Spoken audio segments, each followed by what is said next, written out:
भगवान बड़ी फुर्सत से दुहरा के बना। तो जी हाँ दोस्तों, आप लोगों ने देखा भोजपुरी के पावर स्टार पवन सिंह का जलवा। दोस्तों आप सभी को बता दूं, भोजपुरी एक्ट्रेस श्वेता महारा का कल एंगेजमेंट था। एंगेजमेंट में भोजपुरी के पावर स्टार पवन सिंह का शेर की तरह एंट्री हुआ, जो कि आप लोग देख सकते हैं। 10 बाउंसर के साथ पवन सिंह का एंट्री हुआ।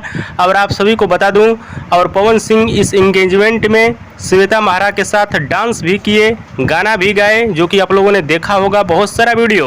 और श्वेता महारा उत्तराखंड की हैं। इन लोगों का शादी विवाह का कल्चर थोड़ा सा अलग होता है यूपी बिहार से। बाकी चलिए कोई बात नहीं। और बात की जाए कि खेसारी लाल यादव गए थे, तो दोस्तों खेसारी लाल यादव नहीं गए थे। जो भी वीडियो वायरल हो रहा है वो सब फेक है। खेसारी लाल यादव नहीं गए थे। हो सकता है शादी विवाह में जाएं। जी हाँ दोस्तों, विवाह में हो सकता है जाएंगे खेसारी लाल यादव, क्योंकि शूटिंग में व्यस्त हैं। बाकी श्वेता महारा का इंगेजमेंट हो चुका है, शादी बहुत जल्द होने वाला है। इनके पति का नाम है वेद शर्मा। वीडियो पसंद आए तो लाइक करें।